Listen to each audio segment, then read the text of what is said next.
erupting over Iran's accidental downing of a Ukrainian passenger jet. Police firing tear gas into the crowd. This as President Trump and his own defense secretary send mixed messages about that imminent threat from Tehran. The impeachment showdown heating up. House Speaker Nancy Pelosi planning to deliver the articles of impeachment to the Senate within days. President Trump tonight complaining about the, quote, stigma of having been impeached. The battle for Iowa, Senator Bernie Sanders now with the momentum as Elizabeth Warren goes on offense, and Michael Bloomberg on the campaign trail with Judge Judy signaling just how much he's willing to spend. Panic on the court, gunfire erupting during a high school basketball game. 2 people injured, including a police officer. Also tonight, the mystery surrounding a grim discovery. The body of a woman missing for 2 months, found in the back of a U-Haul truck, wrapped in plastic and cardboard. What happened? Moment of impact, a police officer hit by a train, surviving. Tonight, who he was chasing onto the tracks. And the Queen's Summit set for tomorrow. Queen Elizabeth calling a family meeting with Prince Charles, William, and Harry over Harry and Meghan's stunning decision to step back from the royal duties. From ABC News, this is ABC World News Tonight. And good evening. Thanks for joining us on this Sunday. I'm Tom Yamas. And we begin tonight with the deadly storms in the Midwest and the South.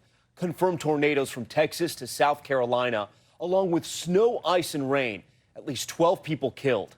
A twister ripping homes apart in Corley, Arkansas. Look at this. Debris scattered in every direction.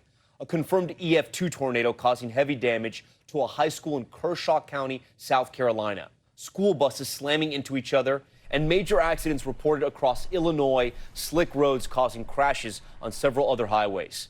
Back-to-back storms now building in the west, and freezing temperatures about to make their return. ABC's Kaylee Hartung in a hard-hit area of Louisiana leads us off.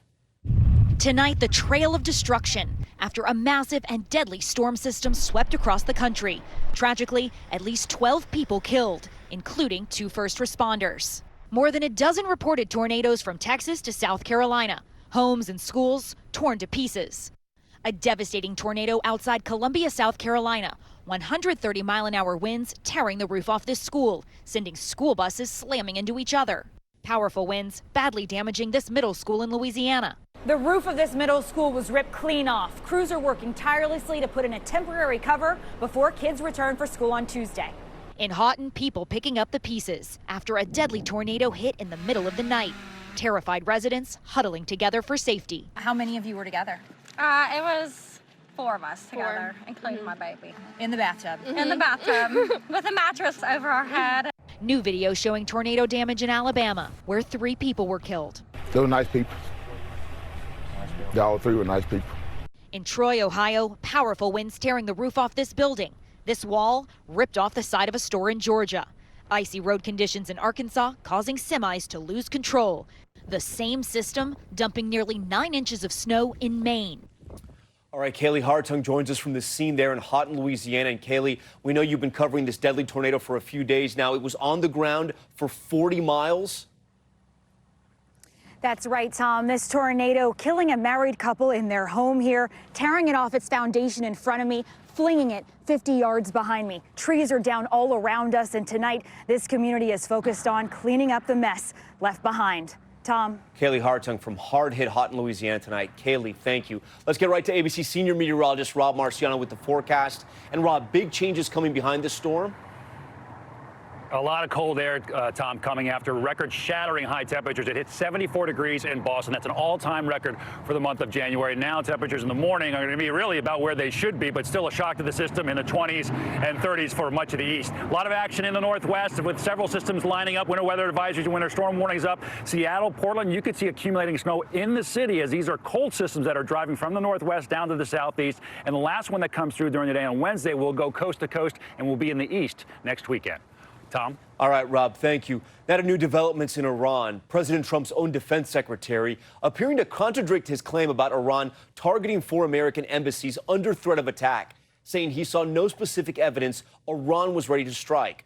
Protesters taking to the streets of Tehran today, outraged over their country's military shooting down of a Ukrainian passenger plane by mistake. Police turning out in riot gear. Here's ABC's Stephanie Ramos. Tonight, chaos in the streets of Tehran. Iranian security forces in riot gear, cracking down on protesters marching against the regime. Thousands chanting shame on President Rouhani. Protesters hit with tear gas, the tensions quickly rising. Anger erupting after Iran's stunning admission that they mistakenly shot down a Ukrainian passenger jet, killing all 176 on board. The government says they mistook the plane for a missile just hours after they attacked U.S.-backed bases as revenge for the killing of Iran's top general, Qasem Soleimani. In the days after Soleimani was killed, Iranians were united with outrage against the U.S. Now, these protesters seen taking down posters of the slain military leader. And on this street, marchers avoid walking on U.S. and Israeli flags painted on the pavement just days earlier so people could step on them in disrespect. Tonight, President Trump tweeting in Farsi in support of the uprising, saying, "Do not kill your protesters." The president still insisting the killing of Soleimani stopped imminent threats, including attacks at U.S. embassies in the region.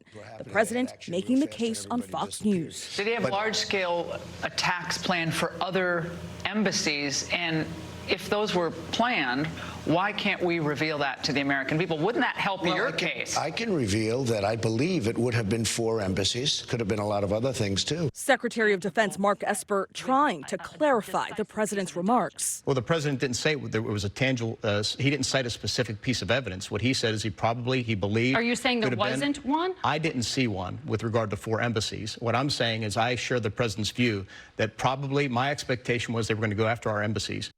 All right, Stephanie Ramos joins us now live on set. And Stephanie, I want to go back to that exchange we just saw right there. So Defense Secretary Mark Esper was speaking, and he was speaking about the alleged attacks that the president was talking about. The president said, quote, "I believe it probably would have been 4 embassies." Esper said today he didn't see that credible evidence. Exactly. Esper has confirmed he had not seen any evidence of a credible threat against 4 embassies specifically, but now says an attack was imminent, adding that the compelling action was to disrupt any planned attack by taking out Soleimani, a known terrorist leader, and also to reset deterrence with Iran. All right, Stephanie, thank you for that. Here at home, setting the stage for the historic impeachment trial showdown, House Speaker Nancy Pelosi signaling she'll transmit the articles of impeachment to the Senate within days. The Senate trial beginning as early as this week. Speaker Pelosi says she may subpoena John Bolton and reminding President Trump no matter what happens in the Senate, when you're impeached, you're impeached. He had something to say about that. ABC's David Wright is at the White House. The likelihood that impeachment will result in President Trump's removal from office may be next to nil. But today, Speaker Nancy Pelosi insisted it's not a lost cause. This president is impeached for life. There's nothing the Senate can do that can ever erase that. The president disputes that, tweeting today, "Why should I have the stigma of impeachment attached to my name when I did nothing wrong?" They have rendered the Constitution of the United States and its words meaningless. Trump's attorney Rudy Giuliani told Fox News there is a way the Senate can clear his client's name by throwing out the case as soon as Chief Justice John Roberts gavels the trial to order. The rules are set by the Senate. Right. Then the Chief Justice interprets the rules. Okay. The Chief Justice will be given the power to dismiss. Dismissing is a cover-up. If they want to go that route again, the senators who are thinking now about voting for witnesses or not, they will have to be accountable for not having a fair trial. Democrats still hope to hear from key witnesses the administration blocked from testifying in the House, starting with former National Security Advisor John Bolton. We haven't eliminated the possibility of ever subpoena and going forward with Bolton. Senate Majority Leader Mitch McConnell has stuck to his guns on that point. There will be no haggling with the House over Senate procedure. David Wright joins us now live from the White House. And David, we know Democrats want witnesses, and the president has suggested his own witnesses as well. That's right, Tom. Today, the president even suggested calling Nancy Pelosi. As his former campaign manager Steve Bannon put it, Trump understands that the jury is not the Senate. He says the jury is the American people. The president doesn't want this to seem like it's being thrown out on a technicality. Politically, he wants to win. Tom? David Wright for us at the White House. David, thank you. Now to the 2020 election and 22 days until the Iowa caucus. A latest shift in the polls now indicating Bernie Sanders with the momentum, leading a four-way race with Elizabeth Warren, Pete Buttigieg, and Joe Biden. Senator Warren taking aim at her opponents as they all jockey for position. ABC's Rachel Scott is in Iowa tonight. Fight hard and win! Tonight, Senator Elizabeth Warren packing the House and sharpening her attacks. Senator Bernie Sanders is heading into this critical stretch with a slight edge on the rest of the pack in this latest state poll. Warren, who is also courting progressive voters, saying Sanders needs to take his campaign in a different direction after a report his volunteers were given talking points, saying Warren's supporters were more affluent and would vote for any Democrat. I was disappointed to hear that Bernie is sending his volunteers out to trash me. We cannot nominate someone who takes big chunks of the Democratic coalition for granted. Sanders pushing back, saying he never approved of that message. People sometimes say things that they shouldn't. You have heard me give many speeches. Have I ever said one negative word about Elizabeth Warren? Warren also going after former New York City Mayor Michael Bloomberg, who is skipping the state entirely. The next president of the United States, Michael Bloomberg. Instead, campaigning this weekend in Texas with TV's Judge Judy. Judy, thank you. And hello, Austin. Warren calling on Bloomberg to release non-disclosure agreements from employees who settled with his company over hostile work environment complaints. What is it that Michael Bloomberg has to hide? Bloomberg will not be on the debate stage, and neither will Andrew Yang, who failed to qualify. Screw Iowa, no, kidding. Yang said he was kidding, but the battle for Iowa is intensifying. The caucus just 22 days away. All right, Rachel Scott joins us now live from Des Moines. And Rachel, Bloomberg focusing his campaign on states that vote on Super Tuesday and signaling this weekend how much he would be willing to spend to defeat Donald Trump. That's right, Tom. And Bloomberg has taken some heat from his rivals over how much money he is spending in this race already. Senator Elizabeth Warren says he's skipping out on the democracy part of this primary, but Bloomberg says he is open to spending $1 billion by Election Day, even if he is not the eventual nominee. He plans on building out a robust operation to help his party in its fight against President Trump. Tom? Rachel Scott for us from Des Moines, where the snow is coming down tonight. All right, Rachel, thank you. Next tonight, the shooting manhunt near Dallas. Police searching for a gunman who opened fire during a high school basketball game, causing instant panic in the stands and on the court. 2 people wounded, including a police officer. Here's ABC's Trevor Ault. Panic erupting at a Texas high school basketball game when a gunman opens fire. Our Dallas affiliate, WFAA, at the game, capturing the chaos. Players sprinting away, fans jumping out of their seats, rushing to the exits. Tonight, an urgent manhunt for the shooter on the run. There was a physical altercation inside of Ellis Davis Fieldhouse, which resulted in the shooting of 2 individuals. One of the victims, an 18-year-old former student shot in the chest, left in critical condition. The other, a police officer working the game. She was reportedly grazed by a bullet and is expected to be okay.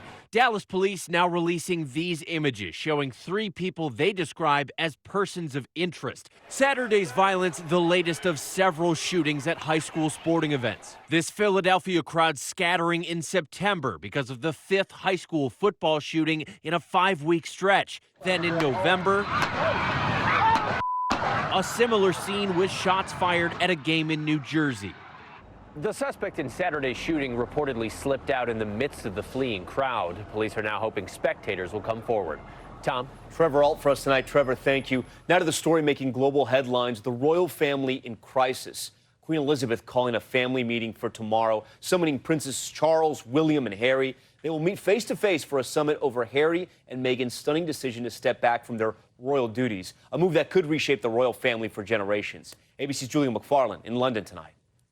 With the family feud playing out for the world to see, Queen Elizabeth stepping before the cameras today, ahead of crisis talks with Prince Charles, Prince William and Prince Harry to decide the future role of the Duke and Duchess of Sussex. Palace sources say Meghan, who returned to Canada to be with baby Archie, is expected to join by phone. A British journalist close to the Sussexes, ITV's Tom Bradby, who interviewed the couple on their African tour in October,